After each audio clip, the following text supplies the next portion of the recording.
मनाओ, विजयादशमी मनाओ, विजयादशमी मनाओ, विजयादशमी मनाओ। रावण को तुम भस्म करो, अब राम से प्रीत जुटाओ। विजयादशमी मनाओ, विजयादशमी मनाओ, विजयादशमी मनाओ, विजयादशमी मनाओ, विजयादशमी मनाओ।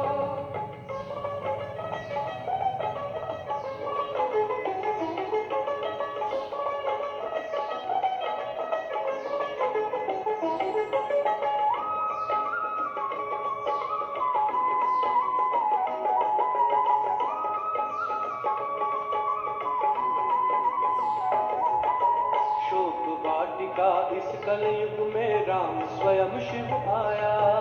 शोक वाटिका इस कलयुग में राम स्वयं शिव आया। आत्मा रूपी सीता को उसने आकर छुड़ाया। आत्मा रूपी सीता को उसने आकर छुड़ाया। कुंभकर्ण सम सोया, मानव ज्ञान से उसे जगाओ। विजयादशमी मनाओ, विजयादशमी मनाओ, विजयादशमी मनाओ, विजयादशमी मनाओ, विजयादशमी मनाओ।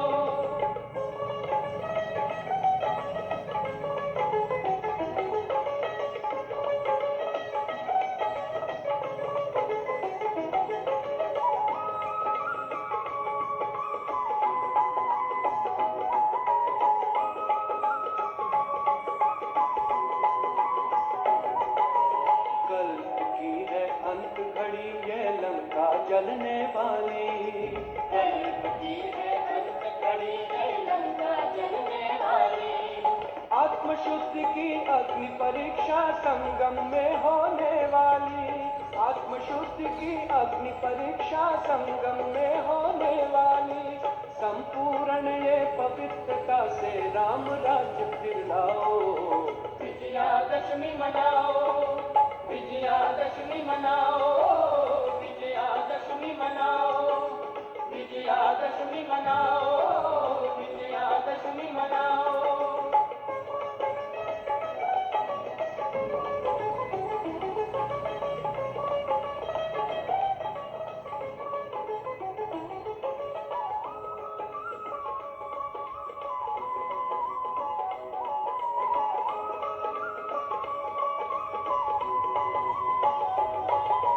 काम क्रोध और लोभ मोह रावण के संगी साथी।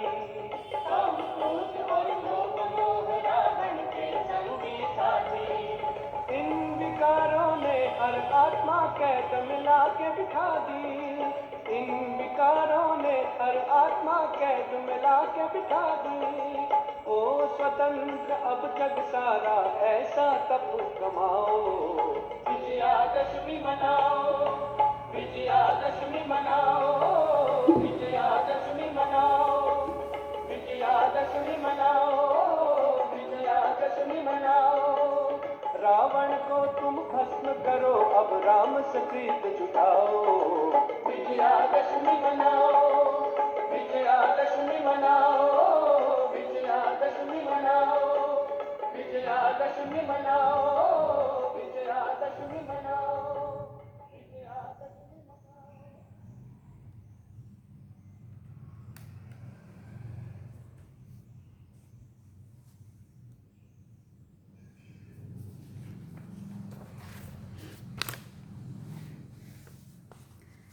ओम शांति।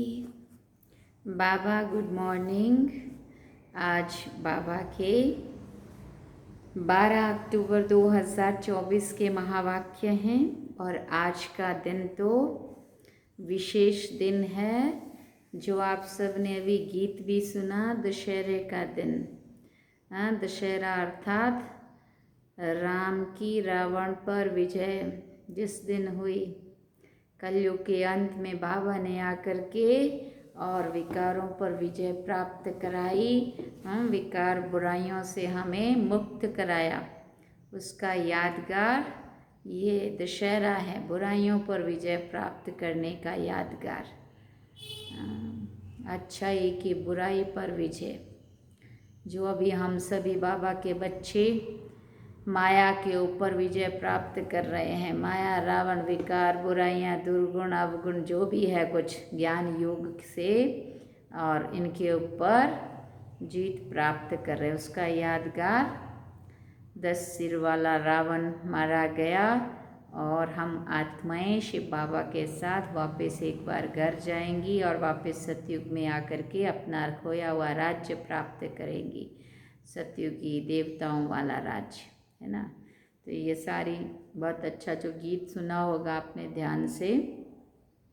तो आज का दिन है रावण को मारने का दिन। मारना तो मारना, लेकिन बाबा कहते मारने के बाद जला भी देना, है ना, नहीं तो मरा हुआ भी जिंदा होने लगता है। बुराइयाँ खत्म होने लगती है और फिर जिंदी हो जाती है। आज हम क्रोध छोड़ते हैं, कल को फिर से वो वापिस आ जाता है। नहीं कहते कैसे कैसे रावण को मारा था बड़ी मुश्किल से। एक सिर काट रहे थे, दूसरा आ जाता था, दूसरा काट रहे थे, तीसरा आ जाता था।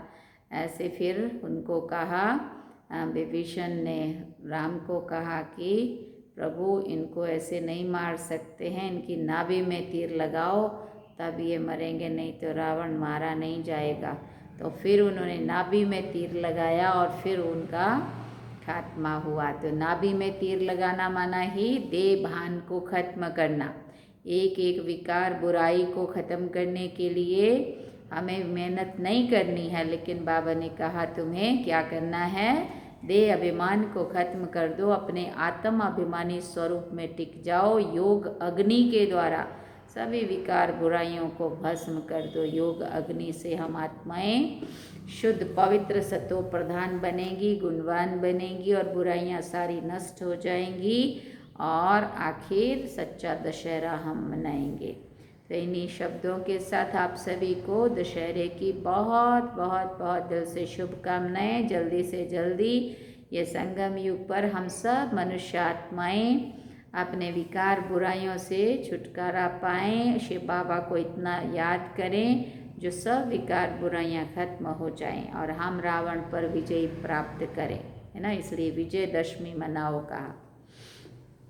अभी चलते हैं हम, आज बाबा ने क्या इशारा दिया, बाबा की मुरली सुनेंगे। बाबा ने कहा, मीठे बच्चे, बाप खिवैया बनकर आया है, तुम सब की नैया को विषय सागर से निकाल क्षीर सागर में ले जाने।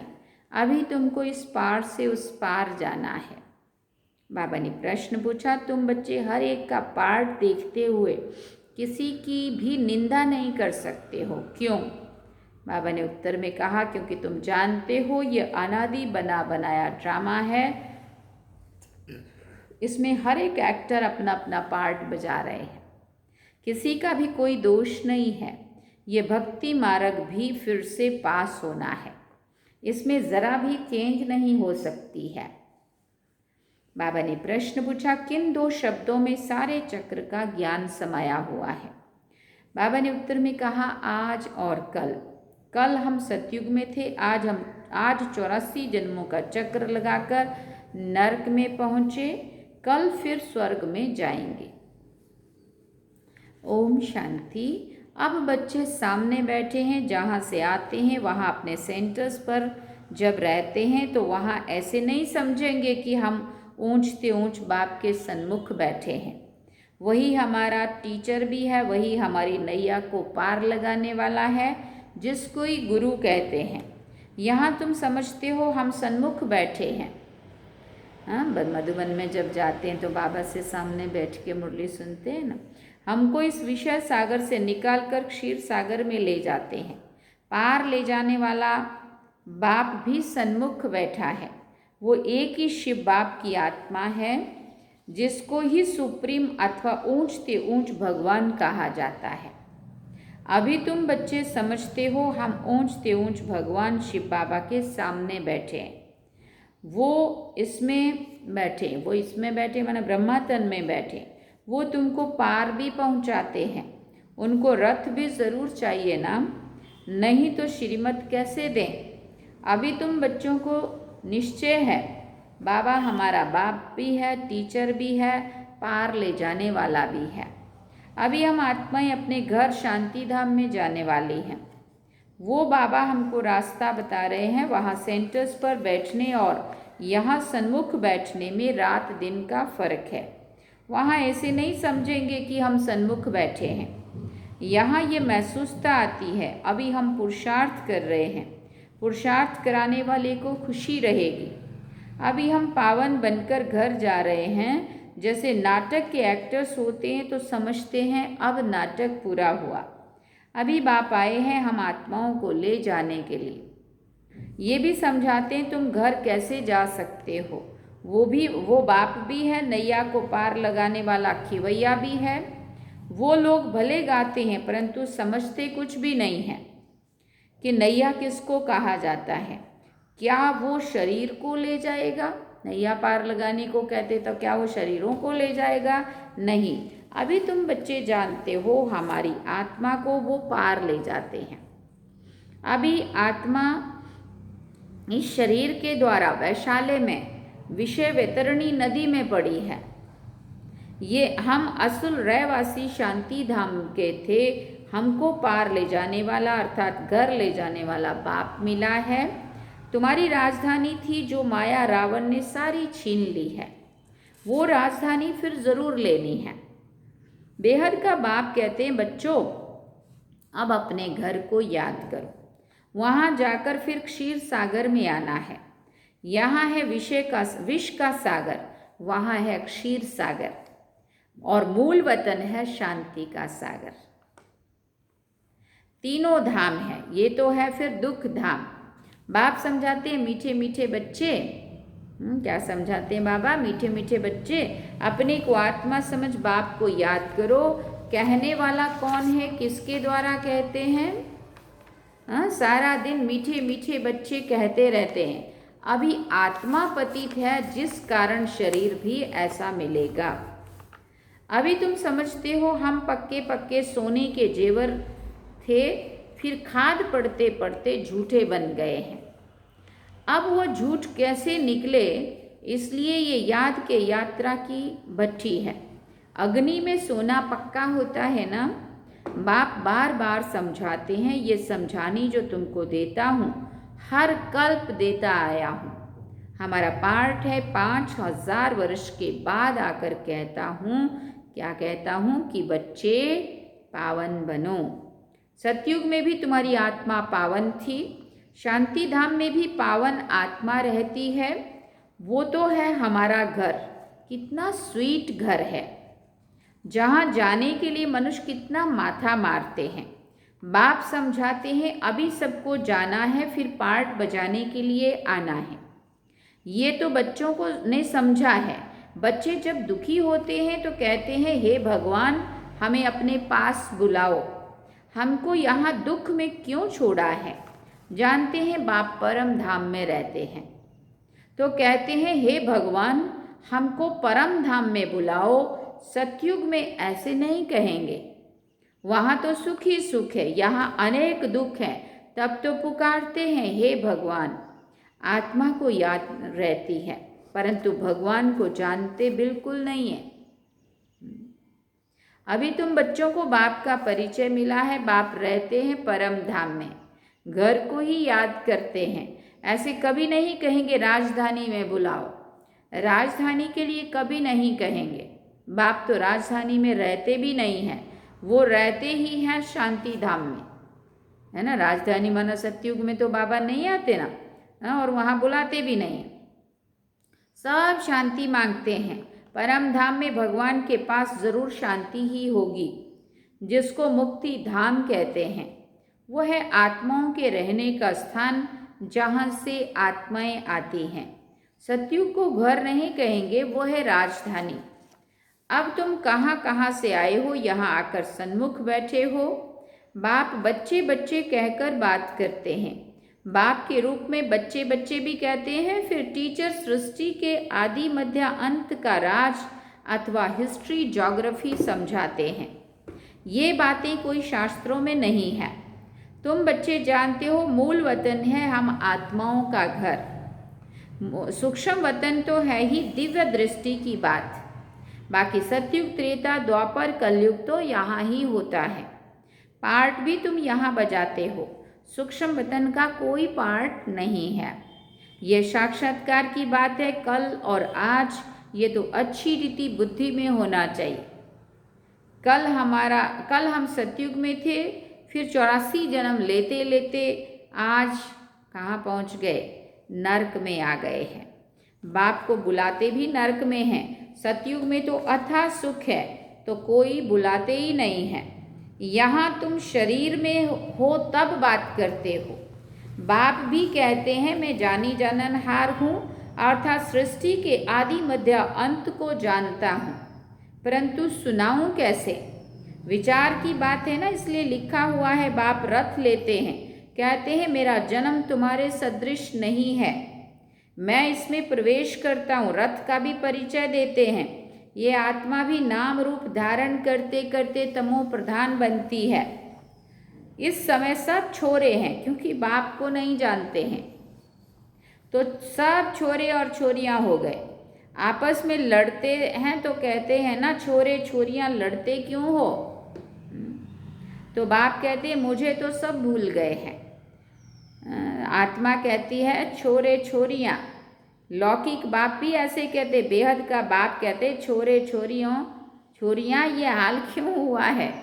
बाबा भी कह रहे कोई धनी धोनी है क्या? घर में जब बच्चे लोग लड़ते ना आपस में, तो फिर क्या बोलते हैं दूसरे लोग आके, तुम्हारा कोई धनी धोनी है कि नहीं है? हाँ, कोई बड़ा है कोई तुम्हारे घर में जिसका तुम्हें डर हो, जो तुम्हें कुछ समझाए सिखाए, है ना? तो तुमको बेहद का बाप जो स्वर्ग का मालिक बनाते हैं, जिसको तुम आधा कल्प से पुकारते आए हो, उनके लिए कहते हो ठिक्कर भीतर में है। बाप अब सन्मुख बैठ समझाते हैं। अभी तुम बच्चे समझते हो हम बाबा के पास आए हैं, ये बाबा ही हमको पढ़ाते हैं, हमारी नैया पार करते हैं, क्योंकि ये नैया बहुत पुरानी हो गई है। तो कहते हैं इनको पार लगाओ, फिर हमको नई दो। पुरानी नैया खौफनाक होती है, कहाँ रास्ते में टूट पड़े, एक्सीडेंट हो जाए, तो तुम कहते हो हमारी नैया पुरानी हो गई है, अब हमें नई दो। इनको वस्त्र भी कहते हैं, नैया भी कहते हैं। बच्चे कहते हैं बाबा हमको तो ऐसे लक्ष्मी नारायण जैसे वस्त्र चाहिए। बाबा कहते हैं मीठे मीठे बच्चे, तुम स्वर्गवासी बनना चाहते हो? पूछ रहे हैं बाबा। हर 5000 वर्ष के बाद तुम्हारे ये कपड़े पुराने होते हैं, फिर नया देता हूँ। ये है आसुरी चोला। आत्मा भी आसुरी है। मनुष्य गरीब होगा तो कपड़े भी गरीबी के पहनेंगे, साहूकार होगा तो कपड़े भी साहूकारी के पहनेंगे। ये बातें अभी तुम जानते हो। यहाँ तुमको नशा चढ़ता है, हम किसके सामने बैठे हैं। सेंटर्स पर बैठते हो तो तुमको वहाँ ये भासना नहीं आएगी। यहाँ सन्मुख होने से खुशी होती है, क्योंकि बाप डायरेक्ट बैठ समझाते हैं। वहाँ कोई समझाएगा तो बुद्धियों कहाँ कहाँ भागता रहेगा। कहते हैं ना गोरख धंधे में फंसे रहते हैं, फुर्सत कहाँ मिलती है। मैं तुमको समझा रहा हूँ, तुम भी समझते हो। बाबा इस मुख द्वारा हमको समझाते हैं। इस मुख की भी कितनी महिमा है। गौमुख से अमृत पीने के लिए कहाँ कहाँ जाकर धक्के खाते हैं, कितनी मेहनत से जाते। मनुष्य समझते ही नहीं है कि ये गौमुख क्या है। कितने बड़े समझदार मनुष्य वहाँ जाते हैं, इसमें फ़ायदा क्या है? और ही टाइम वेस्ट हो जाता है। बाबा कहते हैं ये सूर्यास्त आदि क्या देखेंगे, हाँ फ़ायदा तो इनमें कुछ भी नहीं। सनसेट देखने जाते हैं ना आबू में, बाबा कहते गौमुख भी वहाँ ही है।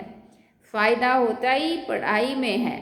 गीता में पढ़ाई है ना, गीता में कोई भी हठ योग आदि की बात नहीं है। उसमें तो राजयोग है। तुम आते भी हो राजाई लेने के लिए। तुम जानते हो इस आसुरी दुनिया में तो कितने लड़ाई झगड़े आदि हैं। बाबा तो हमको योग बल से पावन बनाए विश्व का मालिक बना देते हैं। देवियों को, बाबा ने कहा देवियों को हथियार दे दिए हैं, परंतु वास्तव में इसमें हथियारों आदि की भी कोई बात नहीं है। काली को देखो कितना भयानक बनाया है। ये सब अपने अपने मन की भ्रांतियों से बैठ बनाया है। देवियां कोई ऐसी 4-8 भुजाओं वाली थोड़ी होंगी। ये सब भक्ति मार्ग है। सो बाप समझाते हैं ये एक बेहद का नाटक है।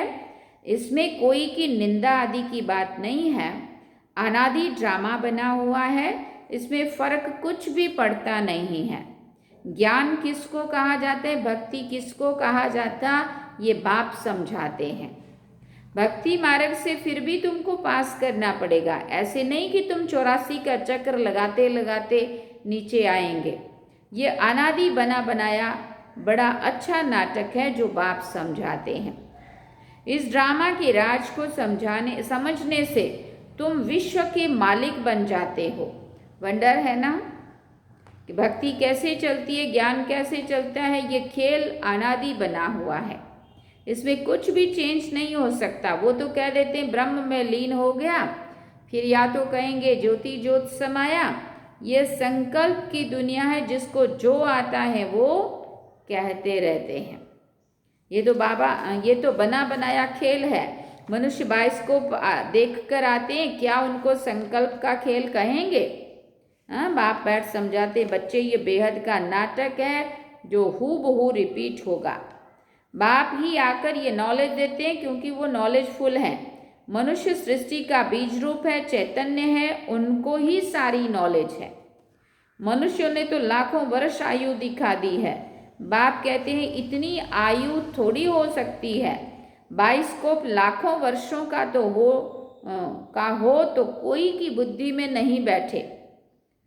तुम तो सारा वर्णन करते हो, लाखों वर्ष की बात कैसे वर्णन करेंगे? तो वो सब है भक्ति मार्ग। तुमने ही भक्ति मार्ग का पार्ट बजाया। ऐसे ऐसे दुख भोगते भोगते अब अंत में आ गए हो। फिर बाबा ने कहा सारा झाड़ जड़ जड़ी भूत अवस्था को पाया हुआ है। अब वहाँ जाना है। अपने को हल्का कर दो। इसने भी हल्का कर दिया ना तो सब बंधन टूट जाएं। नहीं तो बच्चे, धन, कारखाने, ग्राहक, राजे, रजवाड़े आदि याद आते रहेंगे। धंधा ही छोड़ दिया तो फिर याद क्यों आएंगे? यहाँ तो सब कुछ भूलना है। इनको भूल अपने घर और राजधानी को याद करना है। शांति धाम और सुख धाम को याद करना है। शांति धाम से फिर हमको यहाँ आना पड़े। बाबा कहते हैं मुझे याद करो। इनको ही योग अग्नि कहा जाता है। ये राजयोग है ना। मनुष्य तुम राज ऋषि हो। ऋषि पवित्र को कहा जाता है। तुम पवित्र बनते हो राजाई के लिए। बाप ही तुम्हें सब सत्य समझाते हैं। तुम भी समझते हो ये नाटक है। सब एक्टर्स यहाँ ज़रूर होने चाहिए। फिर बाप सबको ले जाएंगे। ये ईश्वर की बारात है ना। वहाँ बाप और बच्चे रहते हैं। यहाँ फिर आते हैं पार्ट बजाने। बाप तो सदैव वहाँ रहते माना परम धाम में। मुझे याद ही दुख में करते हैं। बाबा कह रहे हैं मुझे याद ही दुख में करते हैं। वहाँ फिर मैं क्या करूँगा? तुमको शांति धाम सुख धाम में भेजा। बाकी क्या चाहिए? तुम सुख धाम में थे, बाकी सब आत्माएं शांति धाम में थी। फिर नंबरवार आते गए। नाटक आकर पूरा हुआ। बाबा कहते हैं बच्चे अब गफलत मत करो। पावन तो ज़रूर बनना है। बाप कहते हैं ये वही ड्रामानुसार पार्ट बज रहा है तुम्हारे लिए। ड्रामानुसार मैं कल्प आता हूँ। तुम्हें नई दुनिया में अब चलना है ना। अच्छा, मीठे मीठे सिकिल दे बच्चों प्रति माता पिता बाप दादा का याद प्यार और गुड मॉर्निंग। रूहानी बाप की रूहानी बच्चों को नमस्ते। हम रूहानी बच्चों की रूहानी माता पिता बाप दादा को दिलवा जान सिकवा प्रेम से याद प्यार, गुड मॉर्निंग, नमस्ते, थैंक यू बाबा, शुक्रिया बाबा। अब धारणा के लिए मुख्य सार है। पहला पॉइंट, अब ये झाड़ पुराना जड़ जड़ी भूत हो गया है। आत्मा को वापस घर जाना है। इसलिए अपने को सब बंधनों से मुक्त कर हल्का बना लेना है। यहाँ का सब कुछ बुद्धि से वो सब कुछ बुद्धि से भूल जाना है। दूसरी बात, अनादि ड्रामा को बुद्धि में रख किसी भी पाठधारी की निंदा नहीं करनी है। ड्रामा के राज को समझ विश्व का मालिक बनना है। वरदान में बाबा ने कहा, साइलेंस की शक्ति द्वारा आत्म शक्ति के उड़ान की तीव्र गति करने वाले विश्व परिवर्तक भव। साइलेंस की शक्ति द्वारा आत्म शक्ति के उड़ान की तीव्र गति करने वाले विश्व परिवर्तक भव। साइंस के साधनों की रफ्तार को साइंस द्वारा कट भी कर सकते हैं, पकड़ भी सकते हैं, लेकिन आत्मा की गति को अभी तक कोई ना पकड़ सका है, ना पकड़ सकता है। इसमें साइंस अपने को फेल समझती है। जहाँ साइंस फेल है वहाँ साइलेंस की शक्ति से जो चाहो वो कर सकते हो। तो आत्म शक्ति की उड़ान तीव्र गति से करो। इस शक्ति से स्वपरिवर्तन, चाहे किसी की वृत्ति का परिवर्तन, वायुमंडल का परिवर्तन कर विश्व परिवर्तक बन सकते हो। तीव्रता की निशानी है सोचा और हुआ।